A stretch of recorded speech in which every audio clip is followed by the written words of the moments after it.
pendirian Patimpian Sabah, benda ini jangan dibincang. Tuntut, kalau tidak dapat, gunakan perundangan.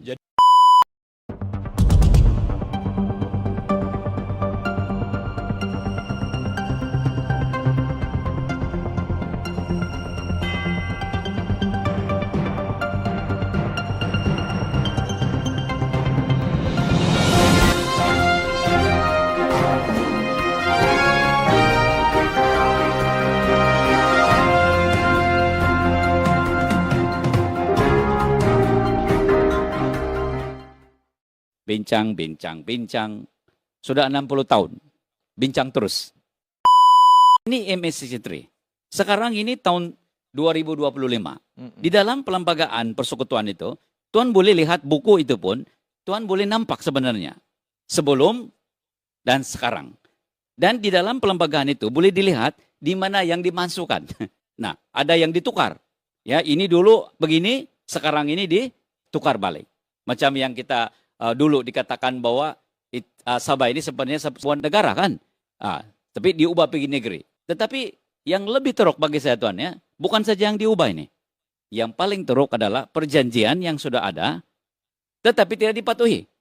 Dan hari ini kita tahu apa itu. Yaitu 40%.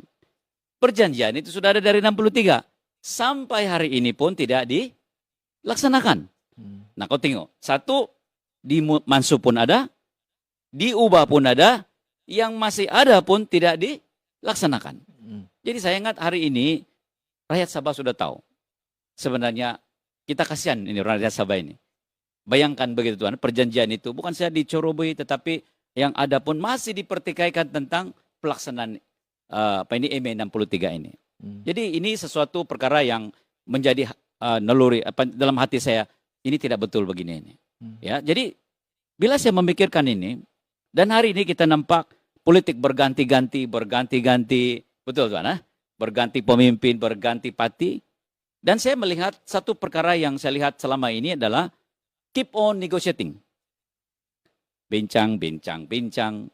Sudah 60 tahun, bincang terus. Bagi pendapat saya Tuan, ini tidak perlu dibincang sebenarnya. Karena benda ini sudah tertulis di dalam perjanjian. Sepatutnya kita harus menuntut untuk pelaksanaan. Deliver. Bukan bincang sudah. Tuntut untuk pelaksanaan. Dan kau bagi dia peluang lagi. Bagi saya, bagus bagi peluang yang baru. Saya kata begini Tuan. Kalau orang ini sudah diberi peluang. Ini yang saya selalu beritahu. Kamu sudah diberi peluang. Ya. Dan kamu sudah berhikmat. Betul? Kamu sudah dapat mendapat faedahnya dan kamu sudah diberi peluang untuk melaksanakannya. Maka laksanakanlah itu dengan sebaik-baiknya. Dan sekiranya kamu gagal melaksanakan, khusus bagi janji-janji yang kamu sudah katakan. Betul. Kamu sudah berjanji, kalau saya menang, saya bagi ini, saya bagi ini, saya bagi ini. Saya lakukan ini, saya lakukan ini.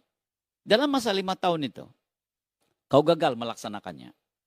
Bagi saya kata, kenapa kita bagi peluang lagi kepada orang ini. Sedangkan dia sudah berjanji. Dan kau bagi dia peluang lagi. Bagi saya, bagus bagi peluang yang baru, yang mempunyai visi yang baru, bagi peluang kepada ini, supaya dia dapat melaksanakan apa yang dia katakan. Pendirian Patimpian Sabah, benda ini jangan dibincang. Tuntut, kalau tidak dapat, gunakan perundangan. Kita tanya soalan pasal MS63. Ya. Jadi apakah peranan PIS dalam memperjuangkan hak-hak rakyat Sabah, khususnya dalam bila kita sebut pasal MS63? Ya. Dan hari ini isu ini sebenarnya bukanlah sesuatu yang baru, karena ini dikupas. Buku Kendadu Irwan Idris ini adalah sesuatu di mana dia menceritakan apa itu MS63 dan di situ dikupas tentang apa yang telah diceroboh. Sejak ME63, kita tahu banyak hak-hak Sabah di sana yang telah diubah. Dan pengubahan ini menyebabkan kerugian kepada Sabah. Jadi kalaulah tuntutan ini tidak diberikan, sebenarnya solusinya adalah perundangan. Bukan negotiate sebenarnya. Perundangan. Dan sebab itu saya terharu dan saya terkilan pula, saya kata, kenapa pula SLS yang membawa di dalam perundangan? Kenapa bukan kerajaan Sabah yang bawa dalam perundangan? Dan saya berpendapat, saya kata, itu harus kerajaan Sabah. Jadi bagi pendirian Parti Impian Sabah, benda ini jangan dibincang. Tuntut, kalau tidak dapat, gunakan perundangan. Jadi ini antara prioriti Parti Impian Sabah lah. Ya, kita sudah ada kaidah. Bila berkuasa, Ya, perkara yang dibuat adalah bukan untuk berbincang, Tidak. tapi menuntut. menuntut. Dengan cara perundangan. Terus straight to the point. Sebab kalau bincang pun saya rasa perkara ini tidak selesai. Begitulah cara dia. Dan saya percaya dengan pendekatan inilah saya yakin 40% ini boleh selesai dengan cara ini. Parti Impian Sabah lahir berjuang untuk rakyat yang mahu perubahan. Parti yang baru, bersih, berintegriti, membawa harapan, membina negeri. Parti Impian Harapan Rakyat menuju masa depan yang penuh berkah.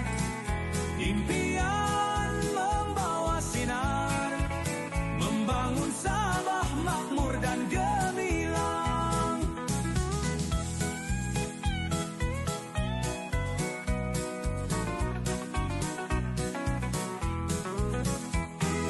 Dengan hala tuju yang jitu, membangun negeri sejahtera selalu.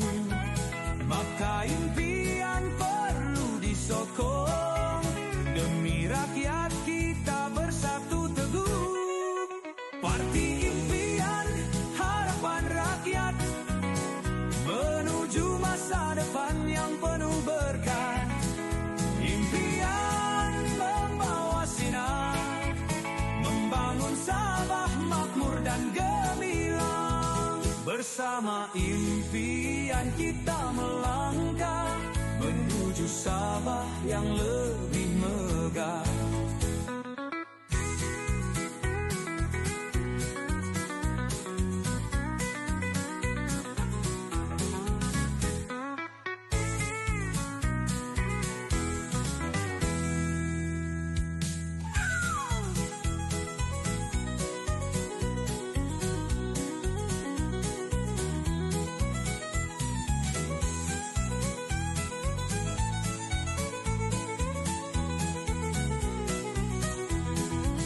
Parti Impian Harapan Rakyat menuju masa depan yang penuh berkah. Impian membawa sinar, membangun Sabah makmur dan gemilang. Bersama impian kita melangkah menuju Sabah yang lebih megah.